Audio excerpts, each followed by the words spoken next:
नमस्ते, आप देख रहे हैं बिहार डेली हेडलाइंस। आप सभी को डिजिटल प्लेटफॉर्म पर स्वागत है। अभी आप सबके बीच में प्रेमचंद कुमार। देखिए, आज बात करेंगे बिहार की राजनीति को लेकर। और बिहार में कभी भी 4 सीट पे उपचुनाव हो सकती है। इसके लिए कभी भी हर पार्टी अपनी तैयारी में है और बिहार में कभी भी 4 विधानसभा सीट के उपचुनाव की डुगडुगी बज सकती है। इसके लेकर हर पार्टी अपने अपने तैयारियों में जुटे हुए है। देखिए, बिहार की राजनीति अभी किस तरह से सुर पकड़ रखा, क्योंकि धीरे धीरे विधानसभा 2025 के जो चुनाव है एकदम नजदीक आ रहा है। क्योंकि 2025 विधानसभा चुनाव करीब नजदीक है। चुनाव तिथि के उल्टा गिनती शुरू हो गया।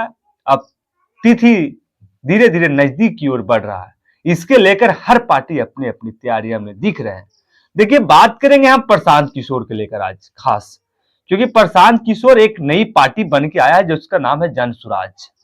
कई महीने पद यात्रा के बाद जनसुराज 2 अक्टूबर की नींव रखी गई है। देखिए, जनता के मन में बैठा हुआ है दो पार्टी, एक तरफ महागठबंधन और एक तरफ एनडीए, जिसमें महागठबंधन में कई घटक दल है और एनडीए में भी कई घटक दल है। पर एक जनता को नई पार्टी की तलाश थी और जनता के बीच एक नई पार्टी बन के आया जिसका नाम है जनसुराज।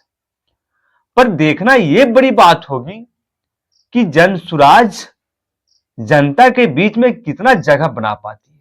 सबसे बड़ी बात यही है, क्योंकि 2 अक्टूबर को पार्टी का तो नींव रखा गया, पर अब जनता के बीच में जनसुराज जिसके संस्थापक प्रशांत किशोर है। देखिए, प्रशांत किशोर की कई मायने में कहा जाए तो प्रशांत किशोर चुनावी रणनीतिकार रह चुके हैं। देश के कई हिस्सों में कई पार्टी के चुनाव जिता चुके हैं। ये कई दो राय नहीं है। पर यह बड़ी बात होगी कि बिहार में क्या सरकार बना पाएगी, क्योंकि प्रशांत किशोर ने ऐलान किया कि अगर मुझे 130 सीट भी आती है तो मैं अपने आप को हार मानूंगा। यह सबसे बड़ी बात है। पर आपको बता दे, एक तरफ जहां एनडीए में कई घटक दल लगातार प्रयास कर रहे हैं और सत्ता में बनी हुई है और सत्ता बरकरार रखने के लिए लगातार मेहनत कर रही है, तो एक तरफ महागठबंधन जिसके कांग्रेस और आरजेडी, वीआईपी और लेफ्ट कहीं ना कहीं ये सब भी मेहनत और तलाश कर रही है अपनी सरकार बनाने की। एक बड़े पत्रकार देश के अंजित अंजुम अपने यूट्यूब पे एक पोस्ट किए 2 अक्टूबर को ही, जिसका पोस्ट था प्रशांत किशोर ने आज पार्टी बना ली है। आपको क्या लगता है उनकी पार्टी को अगले साल होने वाले बिहार विधानसभा चुनाव में कितने सीट मिल सकते हैं? ये अंजित अंजुम का ये पोस्ट था 2 अक्टूबर का। एक 4 ऑब्जेक्टिव था। पहला ऑप्शन था 10 से कम, दूसरा ऑप्शन था 20 से कम, तीसरा ऑप्शन था 30 से कम और चौथा लास्ट ऑप्शन था 50 से ज्यादा।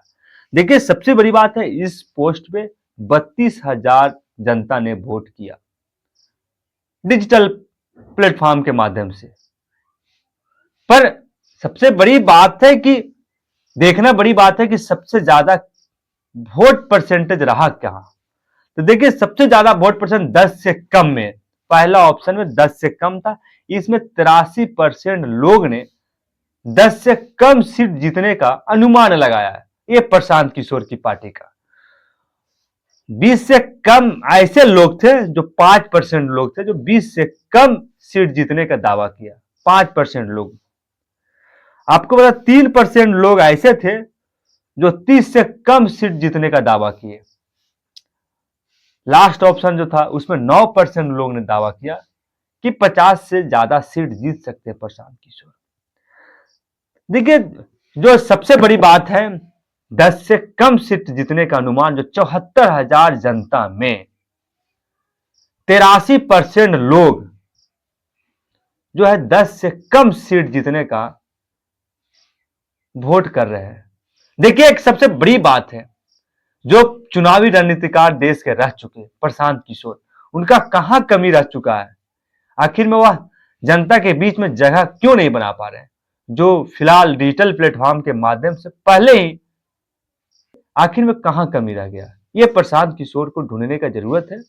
और तो एक तरफ तेजस्वी यादव लगातार सरकार बनाने की बात कर रहे हैं और लगातार प्रशांत किशोर भी तेजस्वी यादव पे आक्रामक है।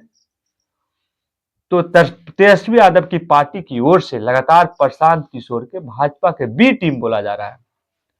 देखिए, जनता के बीच प्रशांत किशोर ने लगातार कई महीनों तक पद यात्रा किया, तो अब तेजस्वी यादव भी लगातार जो है फिर यात्रा पे है। 16 तारीख से लोगों के बीच, कार्यकर्ताओं के बीच अपनी बातों को रख रहे हैं और सरकार बनाने के 2025 में विधानसभा का चुनाव होना है, इसको लेकर आरजेडी पूरी तैयारी में। एक तरफ जनसुराज है, तो देखिए आपको बता रहे हैं एक पत्रकार होने के नाते कि अगर दो तरफ, एक तरफ एनडीए और एक तरफ महागठबंधन, दो तरफ था, तो अब तीसरा मोर्चा बन के आ गया जनसुराज। अब देखना बड़ी बात है कि लोगों ने प्रशांत किशोर पर विश्वास कितना करते हैं। आखिर प्रशांत किशोर पे ये 4 जो विधानसभा का उपचुनाव होना है, इमामगंज, तरारी, बेलागंज और रामगढ़, इसमें प्रशांत किशोर कितना कामागार होंगे और कितना करागार होंगे, क्योंकि प्रशांत किशोर ये 4 विधानसभा सीट पे लड़ने के तैयारी में है और लगातार ऐलान भी कर दिया कि 4 विधानसभा सीट जो चुनाव होना है उसमें चुनाव उतारेंगे, कैंडिडेट उतारेंगे। तो ये क्या रोक पाएंगे या फिर पिछड़ जाएंगे? क्या आपकी राय है? इस वीडियो के माध्यम से बिहार की राजनीति हालात पे, बिहार की राजनीति पे आपका क्या मन में विचार है, अपने कमेंट में जरूर बताइएगा। लगातार बिहार डेली हेडलाइंस पे आप इसी तरह बने रहे।